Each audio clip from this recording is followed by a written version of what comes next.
کی ہے۔ اللہ تبارک و تعالیٰ نے قرآن مجید فرقان حمید میں ارشاد فرمایا وَأَمَّا بِنِعْمَةِ رَبِّكَ فَحَدِّثْ، وَأَمَّا بِنِعْمَةِ رَبِّكَ فَحَدِّثْ، اپنے رب کی نعمتوں کا شکریہ ادا کیا کرو۔ رب تعالیٰ نے جو ہمارے اوپر نعمتیں کی ہیں اس کا چرچا کیا کرو، اس کا شکر ادا کیا کرو۔ اللہ تبارک و تعالیٰ نے اگر ہم نظر دوڑائیں تو بے شمار نعمتیں، بے شمار کرم، بے شمار فضل ہمارے اوپر کیے، تو اللہ تبارک و تعالیٰ نے فرمایا وَأَمَّا بِنِعْمَةِ رَبِّكَ فَحَدِّثْ، جو میں نے تمہارے اوپر نعمت فضل کرم کیا ہے اس کا خوب خوب چرچا کیا کرو، سبحان اللہ، اس کا خوب خوب چرچا کیا کرو اور اس کو دکھایا کرو لوگوں کو۔ اس صورت میں صدقہ کر کے، خیرات کر کے، محفل میلاد منا کر، غریبوں کی مدد کر کے، اور جس طرح بھی ہو سکے نیکی کی صورت میں جس طرح بھی ہو سکے اس کا چرچا کیا کرو۔ ہمارا آج کل چرچا کیا ہوتا ہے، میں نیگیٹو بھی بیان کرتا ہوں خود کی چیز، کہ ہم لوگ گانے بازے شروع کر دیتے ہیں، ہم لوگ شراب نشے یہ تماشے شروع کر دیتے ہیں۔ آج کل ہماری نوجوان نسلوں میں یہ غلط قسم کی افواہیں پھیل گئی ہیں۔ چرچا یہ ہوتا ہے گھر میں اولاد ہو، گھر میں کوئی ایسی چیز ہو جس پر خوشی ہو تو اس پر اللہ کا شکریہ ادا کرنا ہے۔ جو کوئی اللہ کی بارگاہ میں صدقہ نہیں کر سکتا، خیرات نہیں کر سکتا، تو وہ اللہ کی بارگاہ میں آ کر نوافل ادا کیا کرے، یہ بھی اللہ تعالیٰ کا شکریہ ادا کرنے کا طریقہ ہے۔ بلکہ کہا جائے تو سب سے بڑا شکریہ ادا کرنے کا طریقہ یہی ہے کہ اللہ کی بارگاہ میں آ کر سر بسجود ہو کر اللہ کی عبادت کی جائے، یہ اللہ کا سب سے بڑا شکریہ ادا کرنا ہے۔ تو ہم لوگ بجائے اس کے کہ اللہ کا شکریہ ادا کریں ہم دوسرے کاموں میں لگ جاتے ہیں، غلط کاموں میں لگ جاتے ہیں۔ سال شروع ہوتا ہے، ڈول دھماکے اور گولیاں چلانا اور چھریاں چلانا شروع کر دیتے ہیں۔ کیا ہم اللہ کی عبادت کر کے سال کی ابتدا نہیں کر سکتے؟ کیا ہم اللہ کی عبادت کر کے مہینے سٹارٹ نہیں کر سکتے؟ اللہ تبارک و تعالیٰ نے قرآن مجید فرقان حمید میں ارشاد فرمایا لقد من اللہ علی المؤمنین اذ بعث فیہم رسولا۔ اللہ تبارک و تعالیٰ نے اس آیت میں ارشاد فرمایا میں نے احسان کیا اے لوگوں، میں نے تمہارے اندر ایک رسول کو بھیج کر، اس قوم میں ان لوگوں میں ایک رسول بھیج کر لقد من میں نے احسان کیا، اور واقعی حقیقی معنوں میں یہ احسان ہے، واقعی حقیقی معنوں میں یہ اللہ کا احسان ہے کہ اللہ تبارک و تعالیٰ نے ہمارے اندر یعنی ہمیں سب سے آخری رسول اور سب سے افضل رسول ہمیں عطا فرمایا۔ دیکھو ہم نے کون سی نیکی کی تھی کہ ہمیں اس نبی کا امتی بنایا گیا۔ حالانکہ نبیوں اور رسولوں نے بھی یہ تقاضا کیا یا اللہ ہمیں اس نبی کا امتی بنا، شرف عطا فرما کہ ہم اس نبی آخری نبی جس کے ساتھ تمہیں سب سے زیادہ پیار ہے ہمیں اس نبی کا امتی بنا، لیکن ان کی قسمت میں نہیں تھا، یہ ہم گناہگاروں کی قسمت میں تھا کہ ہمارا نبی اتنا افضل اور اعلیٰ ہے۔ اللہ تبارک تعالیٰ نے فرمایا کہ میں نے ہر چیز پیدا فرمائی، جمادات، نباتات، حیوانات، چیزیں پیدا فرمائی، میں نے سورج، چاند، ستارے روشنی کے لیے پیدا فرمائے، میں نے زمین کو بچھونا بنایا تمہارے لیے، آسمان کو چھت بنایا تمہارے لیے، میں نے جو چیزیں تمہارے لیے پیدا فرمائی، کسی بات پہ میں نے یہ نہیں کہا کہ میں نے تمہارے اوپر احسان کیا ہے، بلکہ پیارے محبوب صلی اللہ علیہ وآلہ وسلم کو اس دنیا میں بھیجا، فرمایا اے مومنوں لقد مننا میں نے تمہارے اوپر احسان فرمایا۔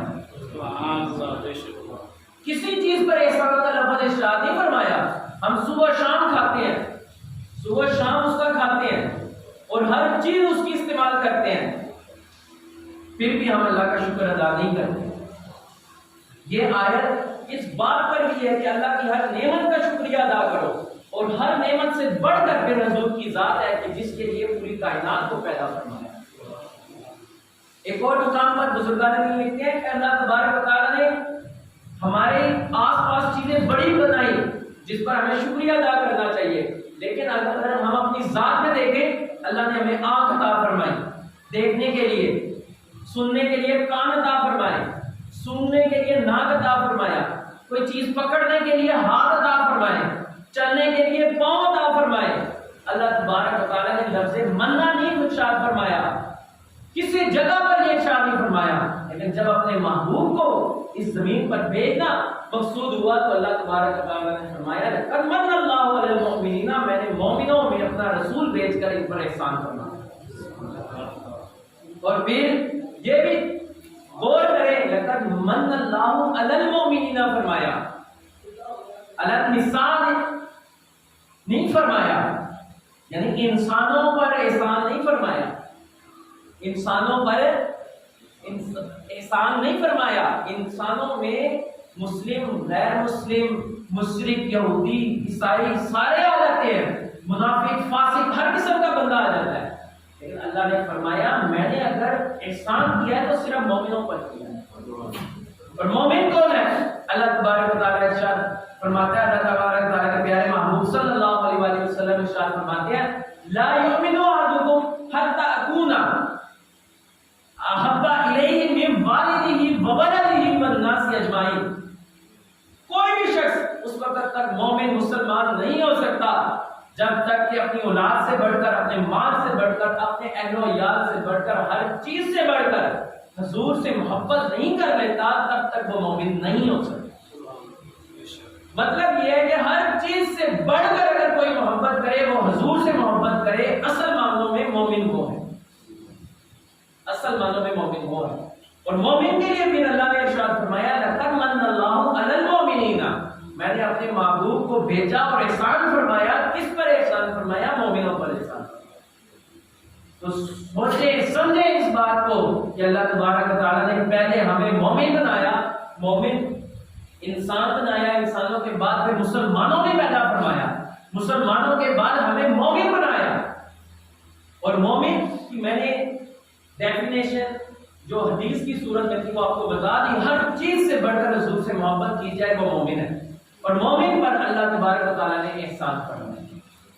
تو یہ ہم پر کرم ہے اللہ تبارک و تعالیٰ کا کہ 1400 سال پہلے اور اس سے پہلے کروڑہا سال گزرے جس میں اللہ تبارک و تعالیٰ نے اپنے پیارے محبوب کو زمین پر مبعوث نہیں فرمایا، اور مبعوث فرمایا تو اللہ تبارک و تعالیٰ نے ہم گناہگاروں کے لیے نبی کریم صلی اللہ علیہ وسلم کو مبعوث فرمایا۔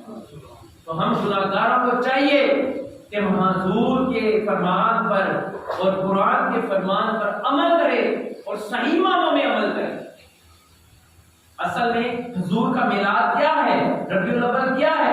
نبی کریم صلی اللہ علیہ وآلہ وسلم کی ہر بات ماننا۔ آپ صلی اللہ علیہ وسلم نے زکوٰۃ کا بھی حکم دیا قرآن و حدیث کی روشنی میں، نماز کا بھی حکم دیا، لوگوں کی خدمت کا بھی حکم دیا، ماں باپ کی خدمت کا بھی حکم دیا۔ یہ سب کر کے ہم حضور کا میلاد منا سکتے۔ ہم میلاد اس صورت میں منائیں کہ ہمارے سارے اعمال درست ہو۔ اگر ہمارے اعمال درست نہیں اور ہم میلاد مناتے ہیں، ہمارے اعمال درست نہیں اور ہم نمازیں پڑھتے ہیں، تو کیا فائدہ ہے اس نماز کا؟ کیا فائدہ ہے ایسے اعمال کا؟ ہم اپنے اعمال درست کریں، ہم کس کے ساتھ غلط چل رہے ہیں، کس کا ہم پیسہ کھا رہے ہیں، کس کے ساتھ دو نمبری کر رہے ہیں، یہ ساری چیزیں چھوڑ کر جب اللہ کی بارگاہ میں آئیں گے تو ہمارے دلوں کے اندر نور داخل ہوگا۔ تو جب ہمارے دل ہی کالے ہوں گے، ہم نے ڈکا لگایا ہوا ہے، بے ایمانی کر کے، فراڈ کر کے، لوگوں کو دھوکہ دے کے، بہن بھائیوں کو ناراض کر کے، ماں باپ کو ناراض کر کے ڈکے لگائے ہوئے ہیں، کہاں سے ہمارا نور، اللہ کا نور جو ہے وہ ہمارے دلوں میں داخل ہوگا؟ کبھی بھی داخل نہیں ہوگا۔ حضرت بلال رضی اللہ تعالیٰ عنہ کی زندگی اٹھا کر دیکھیں، حضرت بلال رضی اللہ تعالیٰ عنہ نے جب اسلام قبول کیا، زمین پر ان کو گرم زمین پر لٹایا گیا ان کو، اور یہاں تک کہ ان کی چھاتی پر اتنا بڑا پتھر رکھا گیا کہ کہا، بیان حدیث میں آتا ہے کہ ان کی زبان باہر آ گئی، پھر بھی انہوں نے اللہ کے حضور صلی اللہ علیہ وسلم کے دین کو نہیں چھوڑا۔ یہ ہے حضور کے ساتھ مخلصانہ عمل، یہ ہے حضور کے ساتھ مخلص، جو حضور کے ساتھ محبت کرتے ہیں وہ یہ لوگ ہیں۔ اور حضرت صادقہ ابی حاتم، جن کو بڑے اچھے القابات سے پکارا جاتا تھا آپ صلی اللہ علیہ وسلم کے دور میں، بڑی محبت صحابہ کرتے تھے ان سے اور بڑا پیار کرتے تھے، لیکن ایک دن انہوں نے حضور صلی اللہ علیہ وسلم کو زکات دینے سے انکار کر دیا۔ جب انکار کیا آپ صلی اللہ علیہ وسلم نے ان کو دھتکار دیا، جاؤ دباؤ جاؤ، ہمارے پاس کوئی جگہ نہیں۔ تو روایات میں آتا ہے کہ جب ان کو دھتکار دیا گیا تو ذلیل و خوار ہو کر رہ گئے تھے۔ پہلے عزت تھی، لوگ پیار کرتے تھے، سارے صحابہ آپ صلی اللہ علیہ وسلم اور پورے مدینہ شریف میں ان کی عزت تھی، پھر بعد اتنا وہ ذلیل و خوار ہوئے، حدیث پاک میں آتا ہے گڑ گڑا کر روتے ہوئے اور اس دنیا سے ذلیل و خوار ہو کر وہ مر گیا۔ تو یہ ہے حضور سے نفرت، دین سے نفرت، جو کرتا ہے وہ ذلیل و خوار ہو کر مرتا ہے، اور جو حضور سے محبت کرتا ہے وہ حضرت بلال بنتا ہے، حضرت ابوبکر صدیق بنتا ہے، حضرت عمر فاروق بنتا ہے۔ جشن کا بیان کر رہے تھے کہ ایک موقع پر صحابہ کرام نے قلعہ فتح کیا۔ جب قلعہ فتح کیا تو صحابہ کرام نے امیر المومنین کو کہا کہ ہم جشن منائیں گے۔ حضور نے بھی کہا ٹھیک ہے ہم جشن منائیں گے۔ تو آپ سنیں جشن کیسے منایا انہوں نے کہا آج کا جشن ہم منائیں گے، حضرت بلال رضی اللہ تعالیٰ عنہ کھڑے ہو کر اذان دیں گے۔ یہ ہے جشن، اذان دے کر، نعت پڑھ کر، قرآن کی تلاوت کر کے، یہ ہے جشن۔ حضور کا میلاد بھی منائیں اور اللہ کا شکریہ بھی ادا کریں، اور جشن منانا ہے تو اس صورت میں منانا ہے، نہ کہ ڈول دھماکے کر کے، گانے باجے بجا کر، عجیب و غریب حرکات کر کے۔ ان ساری چیزوں کو ہم نے چھوڑنا ہے اور اللہ کی رضا کے لیے ہم نے اذانیں دینی ہے، ہم نے قرآن کی تلاوت کرنی ہے، ہم نے نوافل پڑھنے ہیں، ہم نے اللہ اور اللہ کے رسول کو راضی کرنا ہے۔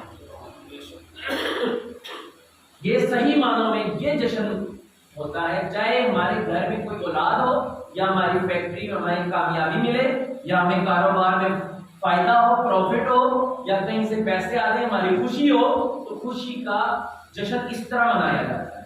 اور پھر حضور کی ولادت کا جشن وہ تو پھر ماورا ہے، وہ جشن تو ہر کسی نے منایا ہے۔ اللہ تبارک و تعالیٰ سے دعا ہے کہ اللہ تبارک و تعالیٰ صحیح معنوں میں ہمیں قرآن و حدیث کی آیات پر اور حضور صلی اللہ علیہ وسلم کی احادیث پر عمل کرنے کی توفیق عطا فرمائیں۔ غلطی کوتاہی سے اللہ تبارک و تعالیٰ معاف فرمائیں۔ وآخر دعوانا الحمدللہ رب العالمین۔